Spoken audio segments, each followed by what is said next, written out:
Welcome back to Family Secrets Unveiled, where we peel back the layers of the most perplexing and often heart-wrenching stories that challenge everything we thought we knew about identity and connection. Forget the simple mysteries. Today, we're delving into a case that shattered a woman's reality not with a bang, but with the quiet, chilling precision of a set of fingerprints. This is the story of Elara Vance, a woman who, at 38, believed her life was perfectly ordinary, a landscape painter living in the quiet, sun-drenched coastal town of Monterey, California. Elara was meticulous, reserved, and anchored by a stable, loving marriage to a high school history teacher named Julian. They were the epitome of quiet domestic bliss, the kind of couple you'd see walking their golden retriever, Winston, along the beach at sunset. But behind the calm facade of Elara's life lay an abyss of unknown. An abyss that began not with a crime, but with a simple, routine background check. Julian, a man whose passion was finding truth in the past, was applying for a promotion to head of the history department. The process was thorough, requiring background checks on close family members, including Elara. It was a formality. Elara, an adopted child, had always known the broad strokes of her early life. Placed in foster care as an infant, adopted at 2, no information about her birth parents save for a brief mention of a complicated medical history. She had always made peace with that void, filling it instead with the vibrant colors of her canvases. The call came on a Tuesday morning, a day Elara had planned to spend capturing the morning fog rolling over the cypress trees. It wasn't from Julian, but from the private investigator handling the check, a man named Marcus Thorne. His voice was a low, gravelly baritone, edged with a disquieting professional neutrality. He didn't mince words. "Mrs. Vance," he began, his voice seeming to slow down the very passage of time, "there's a discrepancy in your file. Something unprecedented." Elara's breath hitched, the scent of turpentine suddenly acrid in the air. She thought of a forgotten parking ticket, an overdue library book, nothing serious. But Thorne's next words erased all banality. "We ran your prints through the national database, a standard procedure. They came back with a match, a perfect, 100% match, linked to an open file in the Chicago Police Department's cold cases." A cold case. The words echoed in the small, sunlit studio. "I don't understand," Elara whispered, her hands shaking so violently she had to set her paintbrush down. "I've never been to Chicago." Thorne patiently explained that the prints were attached to a woman named Anya Petrova, a victim in a decade-old, highly publicized missing person case. Anya had vanished from a crowded university campus in Chicago 10 years prior, leaving behind a briefcase full of meticulously organized notes and a life that seemed to evaporate into thin air. The match was unequivocal, confirmed by 3 independent forensic analysts. But here's where the story takes its first, sharp twist, the first tear in the fabric of Elara's settled existence. Anya Petrova was not listed as the victim, but as a person of interest. A woman whose prints were found not only on the victim's car door, but also on the inside of a sealed envelope containing an unsettling, anonymous threat sent to the victim days before her disappearance. Thorne clarified, "The prints are a perfect match, Mrs. Vance. And I mean perfect. Not a near match, not a familial resemblance, but as if the exact same person had touched both surfaces." He paused, letting the silence scream the implication. The only scientific explanation for 2 individuals having identical fingerprints is an identical twin. Elara felt the blood drain from her face. An identical twin. But her adoption records were clear, no siblings, no mention of another child. Her parents had been transparent. They had searched for any known relatives during her childhood, out of medical concern, and found nothing. This revelation wasn't just a shocking piece of personal history, it was a ghost with a criminal shadow. "Who is Anya Petrova?" she choked out. Thorne explained that Anya had been a brilliant, troubled PhD student known for her intensity and a disturbing fascination with true crime and psychological manipulation. She was reported missing immediately after the person she was last seen with, her research partner, disappeared. But the trail went cold until Elara's fingerprints, her own fingerprints, linked to the perfect set of Anya's, resurfaced. The sheer impossibility of the situation was a cold, iron fist closing around Elara's chest. Was it possible she had an identical twin she never knew, a twin who was either a missing person or perhaps a perpetrator? The emotional weight of the realization, a secret sister who was also potentially a fugitive, was overwhelming.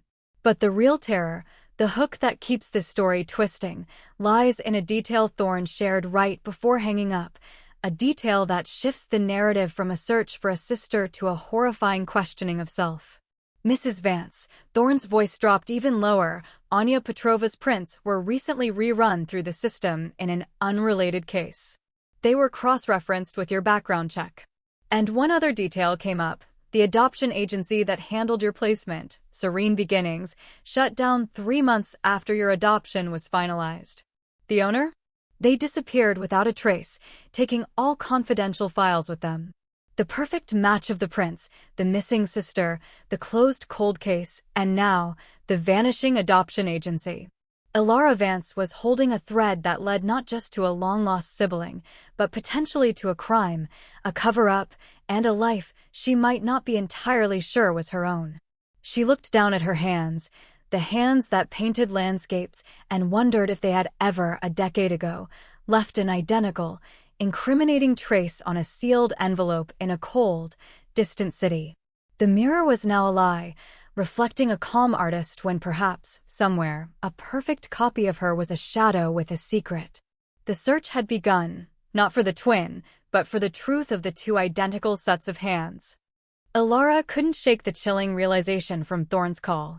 She was haunted not just by the idea of Anya, but by the unsettling feeling that a decade of her own memories felt thin, porous, as if another life could be glimpsed through the gaps.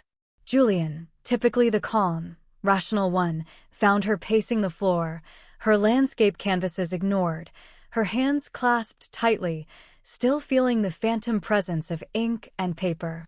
When she finally confessed the impossible truth, the perfect fingerprints, the missing twin, the chilling link to a cold case, Julian's historian's mind, always seeking patterns, immediately sprang into action. He was shocked, yes, but also utterly loyal, his focus instantly shifting from emotional paralysis to investigation. They decided to pursue the only concrete lead, the vanishing adoption agency, Serene Beginnings. Julian's initial research into the agency's closure was fruitless, a clean, legal dissolution, the kind of paperwork that intentionally leaves no trace. However, Julian was an expert in digging up overlooked archives. He discovered that before the agency dissolved, its owner, a woman named Cassandra Hayes, had purchased an obscure, small warehouse space in a desolate industrial area outside Chicago, precisely 3 months before she vanished. Why would the owner of a California-based adoption agency buy property in Chicago? The geographical anomaly was too jarring to ignore. Elara and Julian made the difficult, life-altering decision to travel to Chicago. The closer they got to the city, the more the air felt thick with possibility and dread. The moment they arrived, Elara began experiencing what felt like echoes, brief, jarring moments of déjà vu standing on a street corner downtown. She felt a fleeting, terrifying sense of having been there before. The smell of roasted nuts and exhaust fumes triggering a powerful, yet disconnected memory of running, of panic. She dismissed it as psychological stress, yet the feeling persisted, the sense of walking in someone else's shadow. They located the warehouse. It was an unassuming, concrete box in an area slated for demolition, the perfect place for a secret to die. Breaking in wasn't difficult. The lock was old and brittle. Inside, the space was mostly empty, save for a small, dusty storage room in the back corner. And there, amidst the cobwebs and forgotten files, they found the first tangible link between Elara Vance, the artist, and Anya Petrova, the ghost. It wasn't a confession or a damning piece of evidence. It was something far more personal and profoundly disturbing, a small, dark wooden box, hidden beneath a loose floorboard. Inside, nestled on a bed of faded velvet, were 2 things. First, a meticulously hand-drawn sketch of a young woman who was undeniably Elara, perhaps 10 years younger, but with a sharper, more intense look in her eyes, Anya. And second, a small, worn, leather-bound journal. Elara's hands trembled as she opened the journal. The handwriting was identical to her own, the same looping L's, the identical slant, the furious, precise pen strokes. It was Anya's voice, a torrent of philosophical musings, dark poetry, and chilling, systematic observations of human behavior. But then, on page 47, Elara's eyes snagged on a passage that felt like a blow to the gut, a secret that transcended their twinship and hinted at a terrifying, shared history. She thinks she is the one who chose the path, the one with the sunlight and the simple heart. But the path was chosen for her, just as the darkness was chosen for me.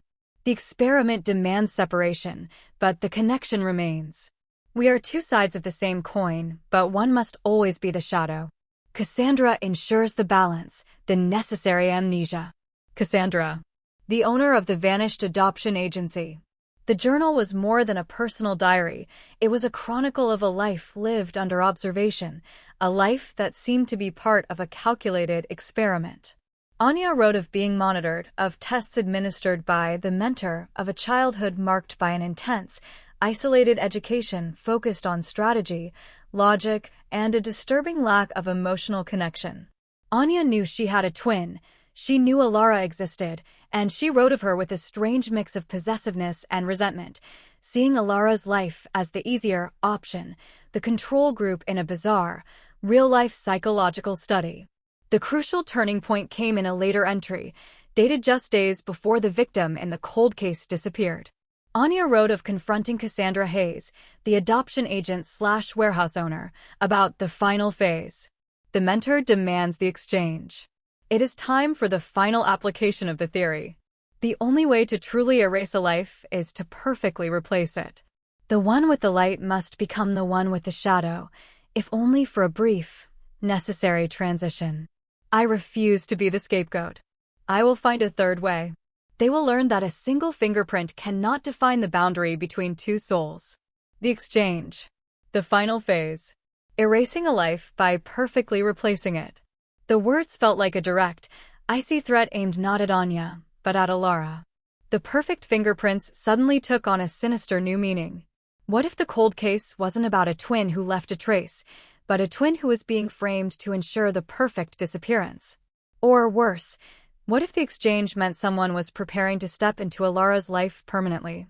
Julian, pale with fear, pointed out the horror of the situation. Elara, if Anya was the one being trained in psychological manipulation, and she discovered this exchange plot, she wouldn't just disappear. She'd fight back. And the person she's fighting back against is the one who organized your adoption, the one who orchestrated this whole experiment. And now she and the victim are both missing. This isn't just a search for a sister. This is us stepping into the middle of a decade-old, terrifying power struggle. The discovery of the journal and the revelation of the exchange and the mentor were the first critical breaks, but they only deepened the mystery, replacing one question, who is Anya, with two even more terrifying ones, who is the mentor? And is Elara still the real Elara? The knowledge that Anya was consciously fighting a plot involving their identities, and the horrifying implication that Elara's own life was merely a pawn in someone else's experiment, pushed the story to its terrifying next level. Elara clutched the journal, her identical handwriting a screaming testament to a secret life, knowing that the ghost of her twin was not hiding from the truth, but actively trying to send a terrifying message about it. The discovery in the Chicago warehouse wasn't the end of a chapter, it was the terrifying introduction to the main conflict. Elara and Julian realized they were no longer looking for a twin.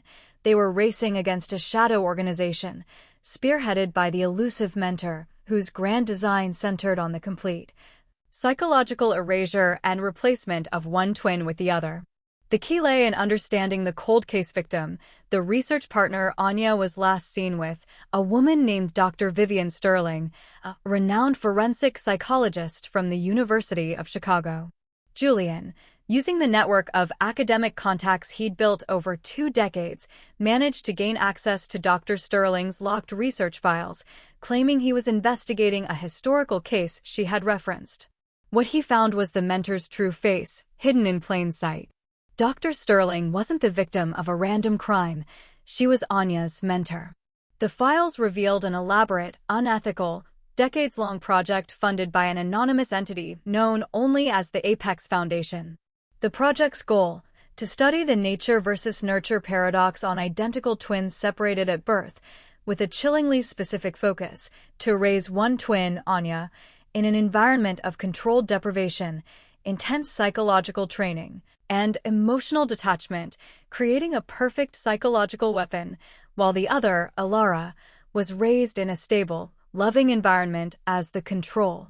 The twins' perfect identity match was the foundation of the final stage, the exchange, designed to prove that the weaponized twin could seamlessly assume the control twin's life and identity for an unknown, sinister purpose. Anya was their weapon, Elara, their target. The journal entries began to make terrifying sense. Anya hadn't just been monitored, she had been groomed to become a master manipulator, capable of imitating Elara perfectly. But then came the true twist, the revelation that pushed the story into its horrific climax. Dr. Sterling's final, heavily encrypted file wasn't about the experiment's success, it was a desperate, panicked warning. It detailed that Anya, the weapon, had developed a dangerous, unpredictable anomaly. She had found a way to leverage her identity to become the hunter instead of the hunted. Anya had discovered the Apex Foundation's true, deeper goal: a political assassination plot where Elara, the gentle artist, was the ultimate pawn. Meant to be replaced by Anya for a limited time to carry out a specific task before being silently erased. The entry stated, Anya knows. She didn't just run, she prepared. Her perfect fingerprints found on the threat and the car were not careless slips, they were intentional flags, designed to draw attention to the identity match, but to frame her own disappearance as a crime committed by the control twin by Elara. She planned the exchange, but not the one we wanted.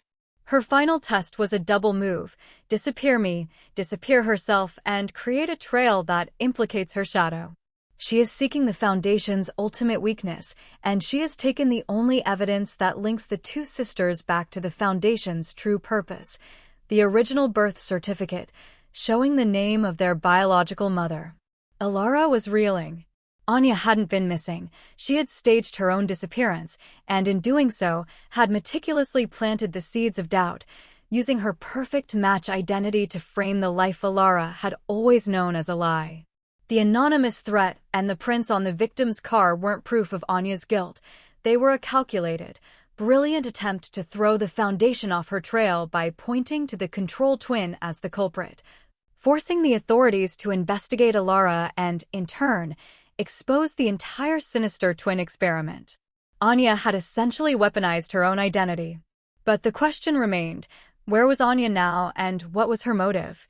The answer came in the final lines of Dr. Sterling's file, a desperate code that Julian finally cracked: an address in Monterey, Elara's hometown. The address was not far from Elara's house, a small, isolated boathouse they often passed on their evening walks. A surge of terror gripped Elara. Anya was close. She hadn't run far, she had been circling, waiting for Elara to be drawn into the web of the cold case, waiting for her to find the clues. The exchange was still happening, but it was Anya's version, a confrontation on her terms. They rushed back to Monterey. The boathouse was dark, silent, and reeked of sea salt and damp wood. As Julian checked the perimeter, Elara's eyes fell upon a freshly painted small wooden sign near the dock. It was a perfect, miniature replica of the signs Elara made and sold in local art galleries, but this one bore a single, chilling message, painted in Elara's signature, flowing script: "The shadow is here." As Elara touched the cold wood, the back door of the boathouse burst open. Standing there, bathed in the moonlight, was her perfect mirror image, Anya Petrova. But the twin standing before her was not the haunted, intellectual mess described in the journals. She was controlled, powerful, and utterly defeated. Her eyes, identical to Elara's, held a deep, crushing sorrow. "You took too long, Elara," Anya said, her voice a low, perfect echo of Elara's own. "I did it all for you. I created the perfect distraction, the perfect frame, to give you a chance to escape the exchange. I was supposed to be the weapon. But I found the secret they were trying to protect." Anya held out a yellowed piece of paper, the true birth certificate. The names of the father and the biological mother, Evelyn Kane, were clearly visible. But it was the mother's profession, listed in tiny script at the bottom, that delivered the final, devastating blow. Evelyn Kane was listed as a high-level consultant to the Apex Foundation. "We weren't just test subjects, Elara," Anya whispered, the intensity in her eyes dissolving into a wave of profound tragedy. "We were heirs. Products of a meticulously planned eugenics program designed to produce a perfect operative for the Foundation. Our mother was the architect of the Apex Foundation's political machine. And when she died, they needed one of us to fill her role. That was the exchange. I refused to let them destroy your innocence by making you their killer." Anya stepped forward, her hand reaching out. But before she could touch Elara, a sharp, metallic click echoed from the shadows. A figure emerged, tall and imposing, holding a silenced weapon, the true mentor, the second in command of the Apex Foundation, who had been tailing them since Chicago. "The experiment ends now." The mentor's voice was cold, devoid of emotion. "Anya, you failed to execute the exchange and became compromised. Elara, you are the final, pure version. But the birth certificate must be destroyed. One twin must die to preserve the Foundation." The choice was instantaneous, the final, desperate act of sisterly love. Anya, with the same hands that had left the incriminating prints, lunged, tackling the mentor. A muffled shot rang out, not aimed at the aggressor, but at the piece of paper. The birth certificate fluttered to the ground. A hole burned through the mother's name, but not before Elara had seen the truth. The climax had been reached. The two lives, one of light and one of shadow, had converged in a single, fatal moment of truth and sacrifice. The single, muffled shot that echoed in the boathouse did not mark an end, but a devastating beginning. Anya's final, desperate lunge had been an act of pure, selfless protection, tackling the mentor just as he fired, forcing the bullet not into either twin, but into the single piece of evidence that defined their shared tragedy, the birth certificate. The mentor, an aging man whose identity was now revealed as Elias Thorne, Marcus Thorns, the PI from Part 1, father and the true head of the Apex Foundation, was disoriented. Julian, seizing the moment, smashed a nearby fishing rod against Thorne's head, the sharp crack of wood on bone finally silencing the architect of their pain. Elara knelt, her heart pounding a frantic rhythm against her ribs, looking at Anya. Her identical sister, the twin of shadow, was breathing, but barely, her shoulder bleeding from a graze by the deflected bullet. More crucially, she was staring at the burned birth certificate on the damp floor, the only concrete link to their past now tragically damaged. "The name. Evelyn Kane," Elara whispered, finally piecing together the true, horrifying puzzle. "She was my mother. She designed this." Anya managed a faint, bitter smile. "She didn't design us, Elara. She was just the ultimate narcissist. She created the Foundation's dynasty program, cloning herself through her daughters, ensuring her political ideology and perfect operative would survive her. She saw us as tools. I was the one who saw the files. I became the shadow so you could remain the light. The perfect fingerprints. I gave them to Thorne, Marcus Thorne, knowing he was the Foundation's planted PI. I knew he was his father's pawn. I needed him to find you and start the public inquiry, the one thing the Foundation couldn't stop. The cold case. I staged that entire mess to create a media frenzy around the matching prints. It was my way of shouting the truth. Her twins' fingerprints matched hers perfectly, a signal that the experiment was real and the exchange was imminent. Anya's voice was fading, but her clarity was absolute. The only way to stop the exchange was to destroy the Foundation's secrecy. That's what I did by framing myself and exposing the prints. "Julian, you must take the birth certificate." The burn mark is on my mother's name, not the Foundation's connection. You have to take this to the FBI, to the press. Tell them about the twin experiment, about the Apex Foundation, about Elias Thorne. You have to destroy the lie. The confrontation had shattered their reality, but it had also forged a connection stronger than any genetic link. Elara, the gentle artist, had found her sister, the fierce protector, only to face the imminent loss. The trauma of the moment, the wounded sister, the unconscious villain, the evidence scattered on the wet floor, forced Julian and Elara into a desperate, immediate decision. They secured the semi-conscious Elias Thorne and the damaged birth certificate.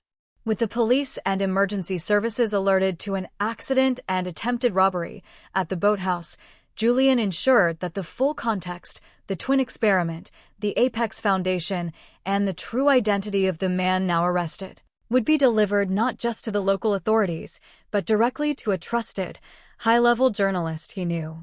They made sure the story would not be buried. Anya Petrova survived, but her fate was the most complex and tragic of all. Because her fingerprints were still perfectly matched to the person of interest in the decade-old cold case, and because the Foundation's network was so deep, she remained a legal ghost, a fugitive who was also a victim. The authorities, overwhelmed by the scope of the conspiracy and the impossibility of the identical fingerprints, struggled to process the truth. In the end, Julian's meticulous submission of the journal, the encrypted files, and the damaged birth certificate led to a massive, quiet federal inquiry that dismantled the Apex Foundation from the inside out.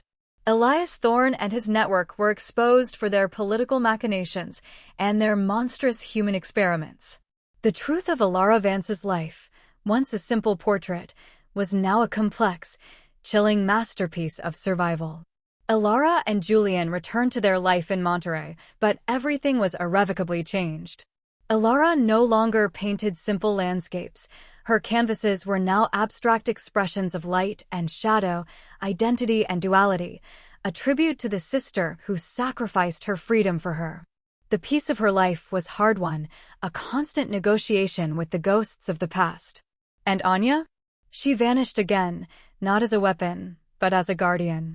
Julian and Elara received, once a year, an unmarked postcard from a distant, beautiful corner of the world, a picture of a cypress tree or a misty coastline, bearing a single, elegant thumbprint on the corner, a perfect, unmistakable match to Elara's own.